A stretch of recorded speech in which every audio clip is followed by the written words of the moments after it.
Hello, hello, hello. Hooligan Soccer Podcast coming back at you for an FA Cup quarterfinal special. It's been a little while, Hooligan. It's been a long while. I've really enjoyed my break from you. The international break, and then obviously it's been a long international break, and then I know it's been spring breaks as well, so there's been vacations as well. But we are back after about a 2.5 week hiatus. So, Hooligan, how are you? What's been going on in the last couple of weeks and this international break on your side? What hasn't been going on, G? I mean, it's we figured out who's in the World Cup. That was kind of big. There's a little thing in the United States called the U.S. Open Cup, which I know that most people tend to ignore until the MLS teams get into it. But it's been second round on that just concluded. And some really good, spicy fixtures in that head-to-head battle. But most of the big leagues were taking time off. So MLS was on hiatus, Liga MX was on hiatus. Obviously you had a number of the Premier League and all the Bundesliga and all that were gone. But lower leagues played, right? Business so end. USL Championship were on, English League One, English League Two, they were on. So there it wasn't as if soccer stopped. It's just that the big soccer, right? The big soccer stuff. The interest, yeah. So I know you've been following the US Open Cup as well. It's kind of like the American equivalent of the FA Cup. I know you've been following that with a level of interest. But it's because it's fun and exciting. It's fun and exciting soccer, and for so many of the clubs that participate in that, particularly the amateur side clubs, right? It's just that one chance for exposure for them that is that's huge, and much like the FA Cup, the concept of the cup set exists and happens a lot, surprisingly, when you've got one of these, when you have a team of amateurs who don't get paid. Seriously, they don't get paid, and have day jobs and sometimes drive an hour and a half to go to a training session, right? And that's one way. Knock off a team of professionals is always, it's always just a great story. It's a feel-good moment, right? It is. Well, we've got some lower league clubs here as well, still in this quarterfinal of the FA Cup. So this FA Cup is still alive with lower league talent. So it is. Yay. So let's get into it. So there's 4 games, obviously being the quarterfinals for obvious reasons. So let's do them in chronological order. So let's go. I mean, the marquee fixture of the whole round is obviously the first one on Saturday. Manchester City are hosting Liverpool. Yeah. Manchester City, having recently won the Carabao Cup and defeating Arsenal sort of quite convincingly, already got the first piece of silverware of the season as well. So they are looking to advance and push on, even though they've been dumped out of the Champions League. So let's break this one down a little bit. There's been rumors floating around that this is Pep's last season. He's going to step away. Rumors have been floating around for years. They have been floating around as well. There's still this. There's also nasty. Clearly, it was silly season as well, and it wasn't even an April Fool's part of the time when they're sort of saying there's a sort of a conclusion to these 115 charges, and we'll see what happens. But yeah, Pep's going to sort of go on a tear too. Yeah, tell me something we haven't heard, right? Come on now. Yeah, and then on the Liverpool side, obviously there was the Mo Salah news announced that he's actually going to be leaving at the end of this season as well, which was a strange one, that they're not selling him and cashing in, but they're going to let him just tear up his contract and let him leave. So he's got maybe something to play for. And we haven't seen these teams play now for a couple of weeks as well. So where's the form? Who's going to come back injured? And it's, let's break it down. Let's get into it. If I had truly prepared, I would have looked and done analysis on just how many of these players from these two teams were called up for international duty and whether that would mean that they're available, for this specific fixture. Listen, it's Man City, it's Liverpool. The vast majority of these players are going to be eligible for call-ups by country, right? it would be shocking to me if more than half of each of the traditional starting 11 didn't get called up. Owing to the quality that these players show week in, week out. It does make the strategy around this specific fixture an interesting one, because who got injured, who didn't get injured. I did not read of any significant injuries to major players within the international break for either of these teams, right? So, and in fact, the one thing that I did hear, again, rumors, is that Isak actually may be fit. It's okay. He's at least back into training. I know that much. So there's a possibility he sees some time. He didn't play for Sweden. Because he didn't play for Sweden in Yeah. their latest campaign. Yeah. But just in time for the World see. Cup to get fit and hopefully get a bit of fitness back on, and hopefully get on that plane to the US and go and represent Sweden. He'll be selected. He'll be back. He'll be back. He'll be fine. He'll be back for that. Absolutely. But so that makes this a truly challenging match. Two teams that haven't played in 2 weeks, whose players have played, but not within that club context. You have, I'm sure that the training sessions for the people that didn't get call-ups were probably not as intense as they might normally be, but also were probably happening on the daily just to keep fitness up and everything along those lines. So yeah, it's a beautifully open fixture. And really, anytime these two teams play, this is big news, right? So you're like, yeah, let's do it. But yeah, I don't really know if I've got. I'll be fair, I don't know if I've got a favorite on this one. Yeah, my gut tells me Man City will probably have the edge. I mean, again, you have to really dig deep into memory as well, and just remember the sort of the form that Liverpool were on was not great. Getting pushed out of the Champions League as well. Yeah, they did get pushed out of the Champions League. They got beaten by Atletico, if my memory serves me correctly, or maybe I'm getting that horribly wrong. You're getting that horribly wrong, Gary. Okay, maybe I'm. Who the hell did they play then? Who the hell did Liverpool play then in the Champions League? I'm pretty sure it was Atletico. Was it not? I can just go and find out now. But anyway, yeah, clearly unprepared and clearly a little bit rusty for the preparation here. Yeah, we're gonna have to tighten up. But this will all be removed in post, ladies and gentlemen. No, it won't. No, it will not. We don't. There we go. Oh no, what am I talking about? Liverpool qualified. They destroyed Galatasaray, of course, as well. Easy. Liverpool, so Liverpool absolutely made it through. Sorry, It's Man City that didn't make it through. It's Man City that didn't make it through, and I'm schadenfreudig with Chelsea as well. So yes, absolutely. So I mean, so what you've got is it interesting from a Liverpool perspective? You have a very interesting conundrum.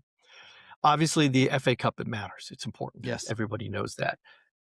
But with them still to play for Champions League, for them still to play for the top four in Premier League, does this matter as much? And with obviously Champions League still to go, does this matter as much? If your slot, you will do yourself a massive favor by winning a piece of silverware, even if you don't. If you don't, let's just say they get to the semis and they get knocked out on penalties in the Champions League. They win the FA Cup, but they don't qualify for the Champions League. He's got a solid argument. Say, well, I've won 2 pieces of silverware consecutively for you as well. So you keep me going here. That would really help his position. And so if your slot, you probably prioritize the league and the Champions League, and I agree. The FA Cup is probably the third priority, but you get through Man City, you're into the semi-finals, you're 90 minutes away from the final, and then anything can happen. So it's possible. But my gut tells me, just on current form, Liverpool, just racking my memory back in the Premier League, they lost to Brighton 2-1. They drew to Spurs, who look like they're on for relegation, and then they lost to Wolves. Liverpool's form in the league has not been great for those last 3 games, that is for sure. I agree with you in theory, but I also think there's a certain element of sometimes Liverpool will play down to its competition. Fair. And they have shown at various times a resilience and a steeliness to be able to come back from adversity. I mean, they lost that first game to Galatasaray. You could say, "Oh, that's terrible form." Yeah, but then they flipped it around and they just absolutely kicked their ass. So, um, it is true. Everything that you're stating is fact, but none of it is, I think, purely indicative of the fact that when Liverpool comes in with their jaws set and their eyes narrowed, they can dismantle anybody, right? Can. And Yep. so and you can say the same for City, but you can also say the same that City's form has not been great, right? Because it's true. They have not been perfect. They are way too porous. They are far from the efficient machine that Pep wants them to be. So, yeah, the one thing they do have is they have. If this was at Anfield, I'd be giving this to Liverpool as the day is long. Agreed. Yeah. Right? I mean, just I don't even know if there would be a question. The fact that it's at Man City. Here's the thing: Man City at home.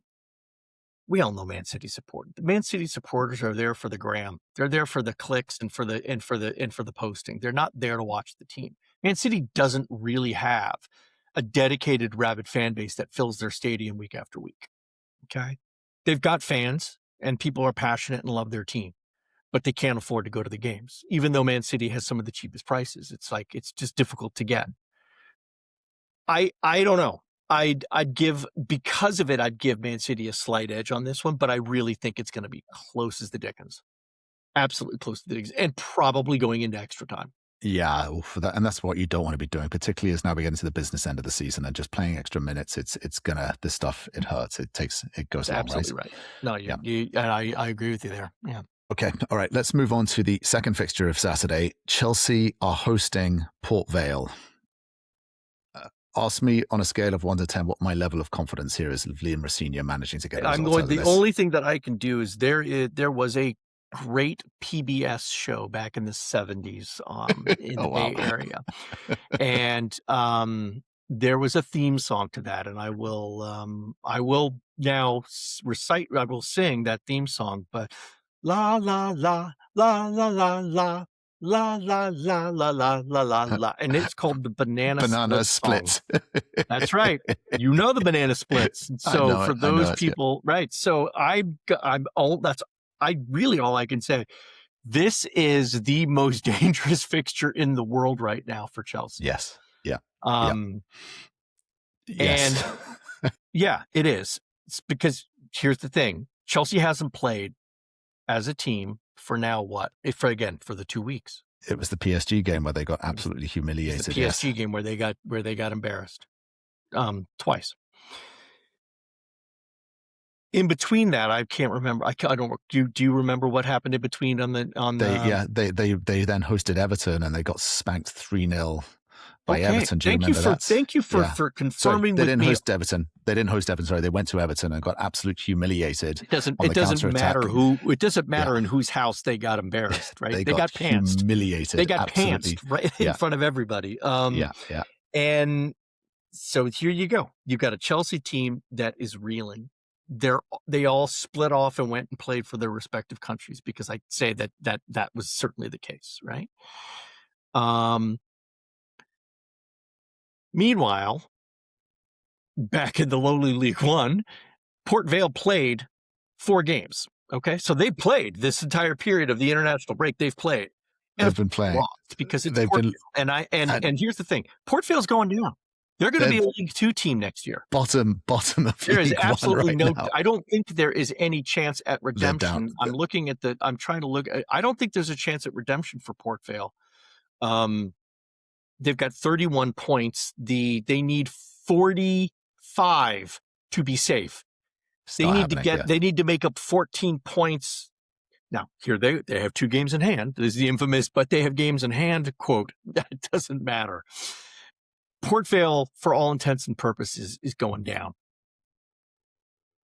That makes them, and I mean no disrespect here, they're the cornered rat. And one thing you never want to do is go up against a cornered rodent, because they will tear your eyes out. My team talk, if I'm the Port Vale manager, is, guys, we're fucked, right? We're going down, but wouldn't it be a real magical story if we can just get through this into the semis and then onwards as well? This is and yeah, you can get it. If the club can make it into the semis, the payday that they get, the amount of revenue that comes in, will allow them to retain good players and recruit good players, even as a League Two team. Right? As a strategy for a club, get to the semis. You're ka-ching. You can then go recruit. You're going to bounce right back up into League One, right? Hopefully without too much of a hiccup. And you're right back where you started, not to mention just the sheer legendary factor of it. If this was at Port Vale, I would absolutely say that Chelsea would have a real big problem. The fact that it is at home in Stamford Bridge is a huge boost to Chelsea. I'll admit that. But Port Vale have already toppled so many. I mean, they played back. They were back in the first round. So this is the fifth match that they're playing inside the FA Cup. Yeah, this is the FA Cup dream, right? In real time.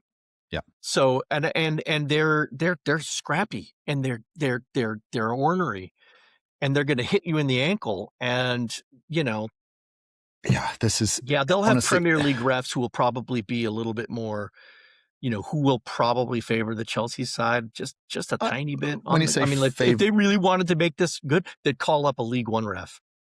Someone who call up a League One crew and say, "Yo, go." And watch the league, and watch all these League One referees looking at the Chelsea players going, not a foul. As like an ears dangling by cartilage, like, not a foul. Having following all the Chelsea media, being a Chelsea fan as well, obviously the narrative and the sentiment towards Liam Rosenior right now is not good, right? It is not good. He has really not done himself any favors. If there is anything but a convincing win here, I think this is the nail in his coffin, and they probably say we make a mistake and go and find another manager in the summer, because he is. I think he stays to the summer, though. I don't think. They're not going to do anything drastic before then. But they're not going to do a Tottenham's Hots. They're not going to do a Spurs and start chopping and changing managers at that rate. I don't think they're going to do a Spurs. Put a pin in that. We should, after we do all this, we'll talk a little bit about that Spurs thing. But we'll put a pin in that. Stick around for Spurs. Okay.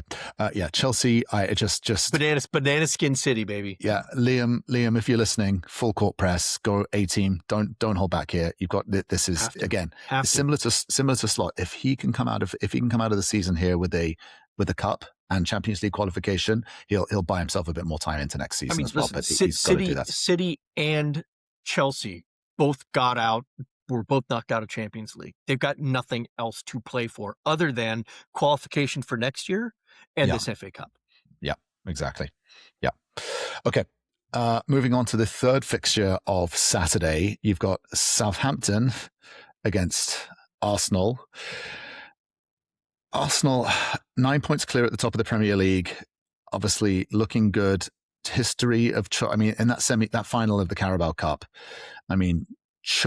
choke central. They really did not. I don't think more they choked. Maybe it was just more Pep sort of pulled a sort of tactical masterclass on them by not pressing their centre backs and sitting back a little bit deeper and then pressing them. That was my understanding of the tactics. Yeah. Arsenal here, they've obviously were on for 4. They've lost the Carabao Cup, so they're still in the Champions League. 9 points clear on the league as well. They cannot lose this league. It has to be theirs. No, I think this one probably has to. They cannot. If ever there was a must win, outside of Chelsea beating Port Vale, which is a must win, this is the other must win. Right? You know that if again, anything less than a convincing win is a problem. But I also think that all the Gooners out there are sanguine enough to recognize that at the end of the day, a win is a win is a win. Yeah. And do the Arsenal they way. may not like the way it happened, but they will accept a win. A 75th minute set piece just to sort of grind out a 1-0 win down at St. Mary's. Don't care. Just book it and move on, right? A win is all they need, because they're not in the business of being glamorous right now. Yeah. They're in the business of sealing the deal. So let's just go in, do our job. And unfortunately, again, The fact that they have to go to Southampton, which is not a long journey, so that's not the problem. But the Southampton fans in the Stadium of Light, it is Stadium of Light, right? No, It's it's St tricky. Mary's. It's St Mary's. Stadium of Light is Excuse me, Sunderland. Stadium of Light is Sunderland. My Sunderland, bad. yeah. I always get those two mixed up. But yes, listen, Yeah. And Southampton, honestly, Southampton, they're in the for playoff all spots of in the their, championship. Yeah, they are playing well. They are playing well. yes, they They've are. not lost in the last 5 games, and they have been playing. They have been playing in the last 5 games That's as right. well. Look And at that. I look at that. I look at the teams that have been playing, who have been maintaining their regular cadence. And in the Southampton, like for Port Vale, it doesn't matter because they're just losing left and right. So big deal.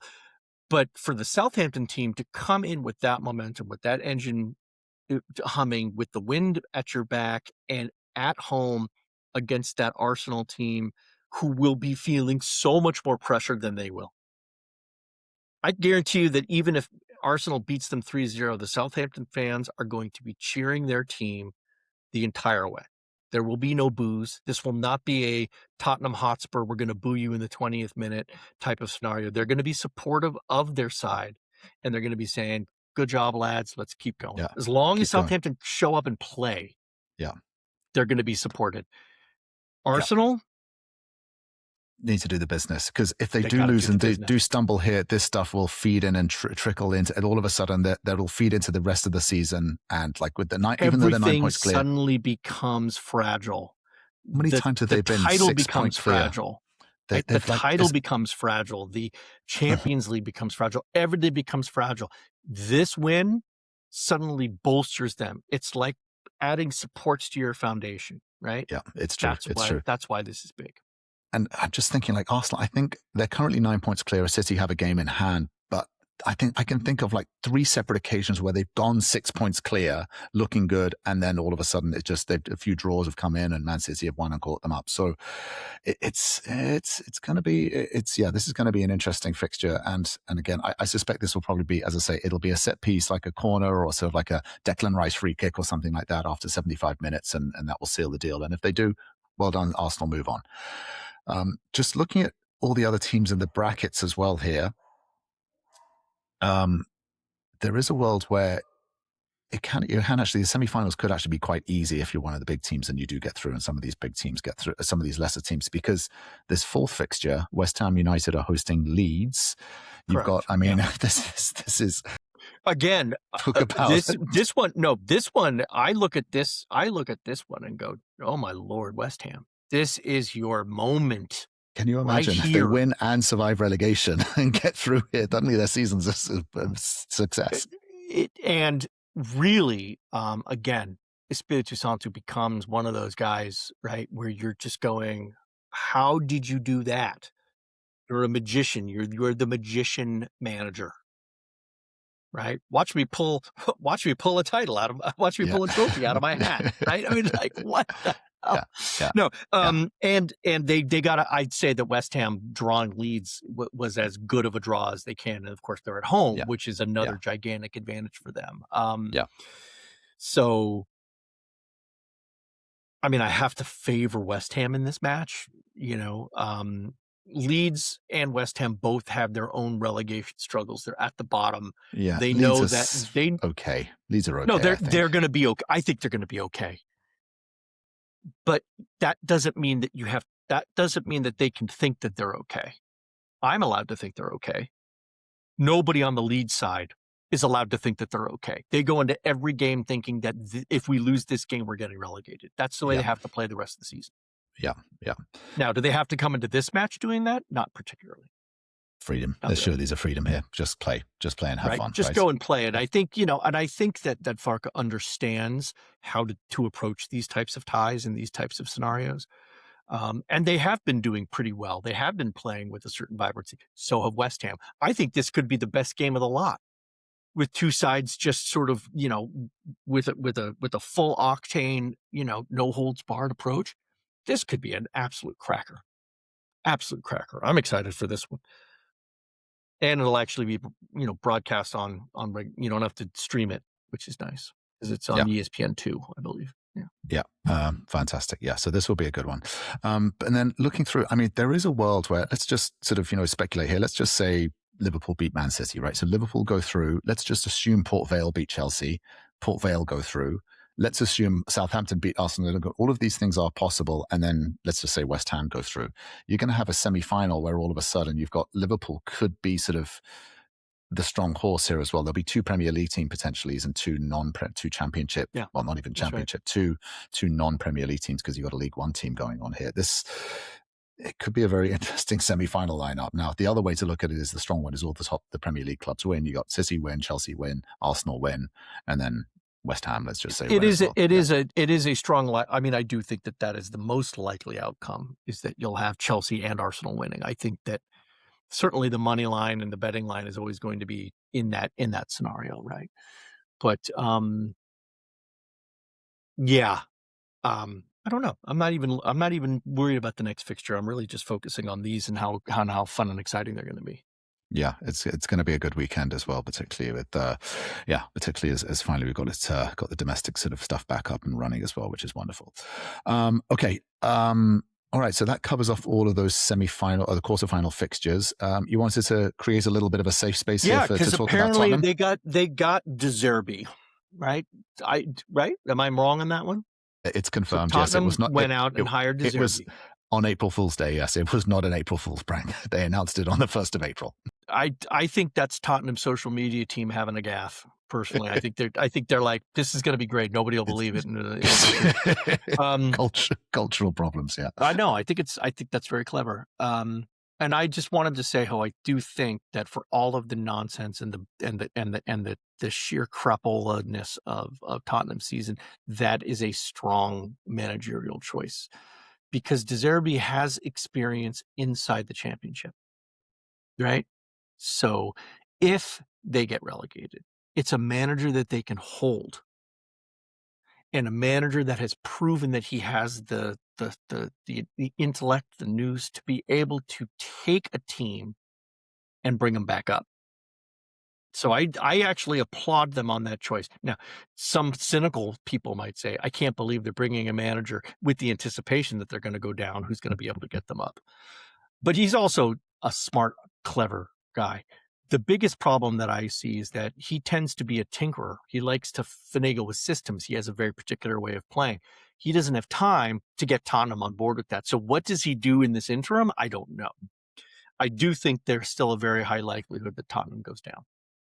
I do think that relegation fear and relegation could be in their future with all the devastation that happens, because my understanding is that any player that signed a contract in the Levy era has inside that contract a clause that if they get relegated, their salary gets halved immediately.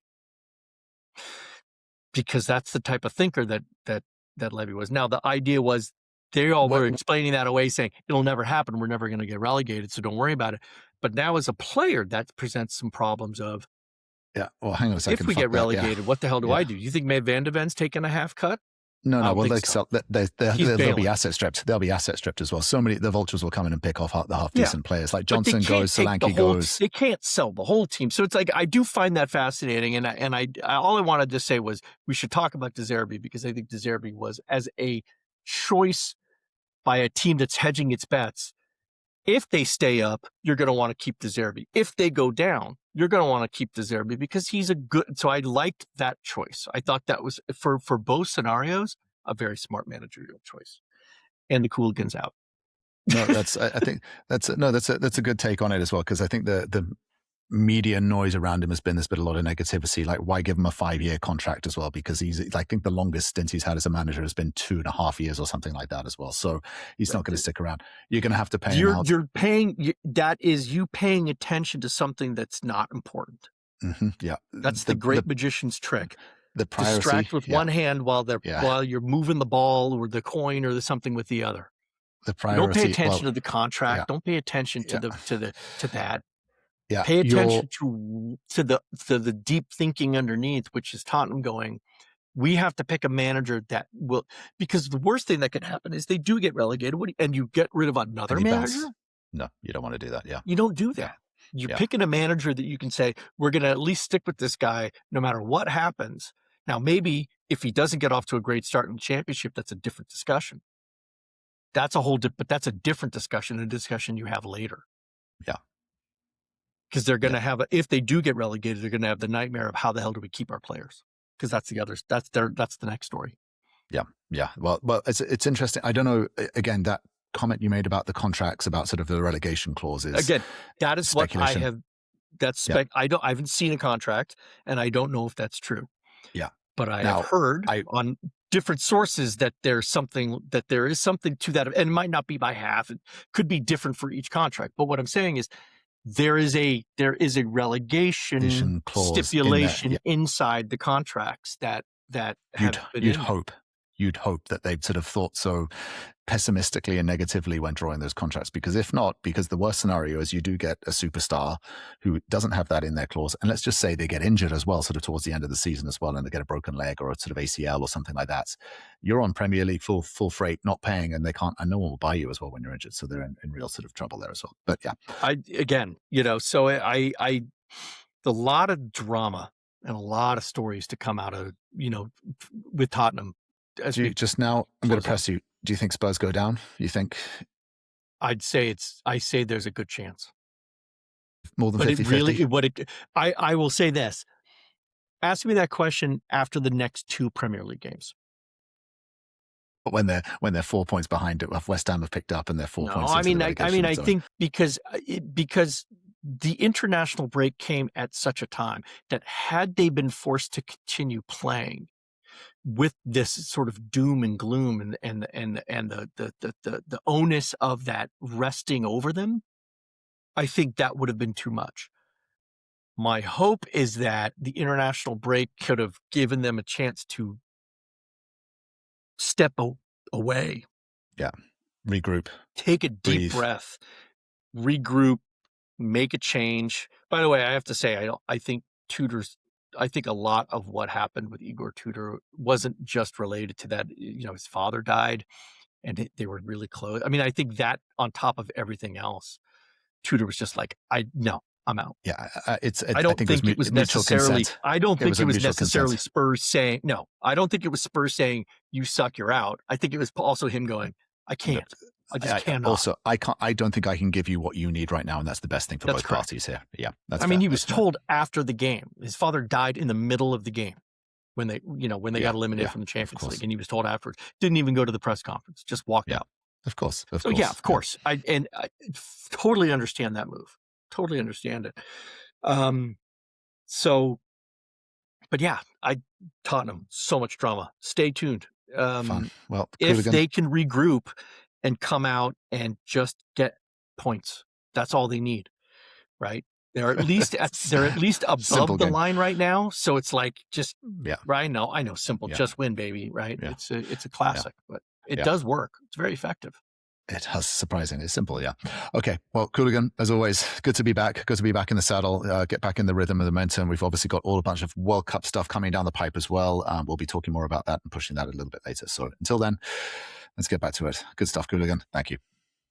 Peace.